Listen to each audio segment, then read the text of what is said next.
Katibu mkuu wa Chama cha Demokrasia na Maendeleo, Chadema, John Mnyika ameitaka serikali kuweka ruzuku kwenye bei ya mafuta pamoja na kuondoa baadhi ya tozo ili kupunguza gharama za maisha kwa wananchi. Akizungumza leo Juni 1 mwaka 2026 katika ofisi za makao makuu ya Chadema jijini Dar es Salaam, Mnyika amesema kushuka kwa bei ya mafuta katika soko la dunia kunatoa fursa kwa serikali kuchukua hatua za haraka kupunguza bei ya ndani ya nchi. Amesema Chadema inasisitiza serikali ichukue hatua mbili kuu: kupunguza tozo na kodi mbalimbali zinazochangia bei ya mafuta kupanda pamoja na kutoa ruzuku ili kupunguza moja kwa moja gharama kwa wananchi.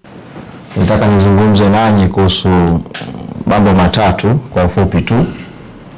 La kwanza, duniani kumekuwa na habari ya kushuka kwa bei ya mafuta kwenye soko la dunia. Hatua ambayo inahitaji kama nchi tuchukue hatua za haraka kushusha bei ya mafuta.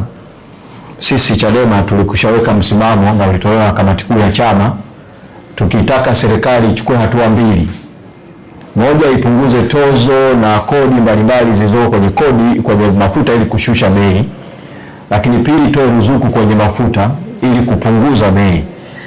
Lakini serikali hii batili haikusikiliza hiyo sauti, na katika kipindi chote hakujawa na mjadala ama kwenye baraza la mawaziri au bunge, pamoja na kuwa tunaona ni bunge haramu, wa kuchukua hatua za dharura kupunguza bei ya mafuta. Hatimaye bei za bidhaa zimepanda.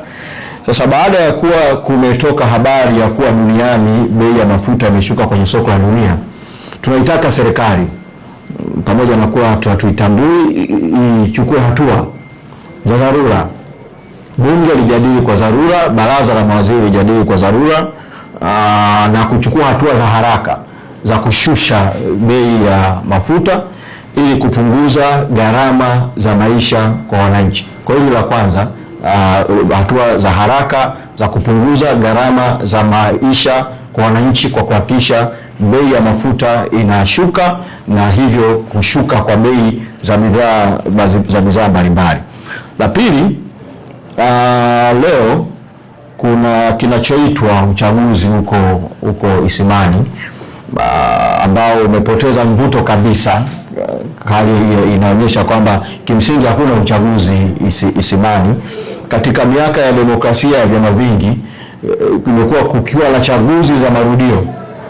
Nchi huwa inajadili uchaguzi husika wa marudio, na huwa kunakuwa na mshike mkubwa sana wa kisiasa kwenye chaguzi za marudio. Lakini uchaguzi huu unaendelea Isimani leo ikiwa ni siku ya kupiga kura, ikiwa kimsingi ni hakuna uchaguzi. Katika mazingira hayo tunahitimisha kampeni na zoezi huko linaendelea. Tunaturudia mwito wetu na msimamo wetu wa no reforms no election, kwamba bila mabadiliko hakuna uchaguzi. Na katika hii hatua ya haraka ya sasa, tunaitaka serikali haramu batili iliyoko madarakani ichukue hatua za kwanza ni kwa mujibu wa sheria yenyewe ya uchaguzi ya mwaka 2024. Sheria imeweka utaratibu wa uundaji upya wa tume ya uchaguzi kwa mchakato mpya uliowezwa kwenye sheria, lakini kwa bahati mbaya sheria yenyewe imeweka kifungu kinachoifanya tume iliyokuwepo iendelee. Sasa hii tume iliyosababisha maafa na mauaji tarehe 29 Oktoba mwaka 2025 ndio inaachiwa iendelee kusimamia uchaguzi Isimani. Hii ni matusi kwa Watanzania. Kwa kama jambo la haraka sana ni serikali ivunje hii tume iliyopo ili kuacha ombwe itakayofanya sasa mchakato wa kuunda tume mpya ya uchaguzi ufanyike. Hili halina sababu hata ya kusubiri katiba mpya.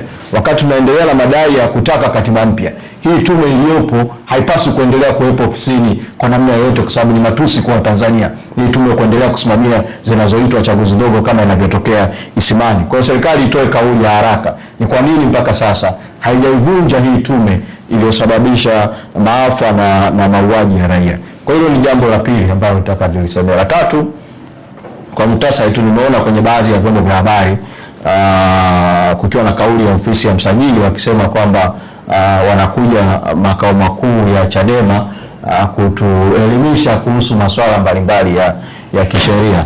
Ningependa kwanza umma ufahamu tu kwamba ujio wa ofisi ya msajili leo unahusu mambo mawili tu. Moja, unahusu kuja kuona mchakato yetu ya ndani juu ya uundaji wa dawati la jinsia ndani ya chama na ambavyo madawati ya jinsia yanafanya kazi, lakini pili, kujua hatua tuliofikia katika mchakato wa kutengeneza sera ya jinsia na ujumuishaji wa makundi ya kijamii. Kwa umma ufahamu kwamba ujio wa msajili leo makao makuu ya chama hauna uhusiano na barua ambazo ofisi ya msajili imekuwa ikituandikia kutaka Chadema ijieleze kuhusiana na kauli ambazo viongozi mbalimbali wa chama wametoa katika nyakati mbalimbali. Kwa kusiwe na upotoshaji huo unaofanywa na ofisi ya msajili. Kwa bahati mbaya sana tumeipa fursa ofisi ya msajili ije itekeleze majukumu ya sheria kwa mujibu wa sheria ya vyama vya siasa kifungu cha 10C kinazungumza kuhusu uundaji wa madawati ya jinsia, sera za jinsia na hasa ile jedwali la 3 la hiyo sheria. Sisi tumeona kwamba tuwape nafasi ya kuja kwa ajili hiyo. Kwa bahati mbaya tu anapotosha huko kwenye vyombo vya habari kutaka kuonyesha kwamba anakuja kwa mambo ambayo hayahusiani. Aisha Charles, Tifu TV.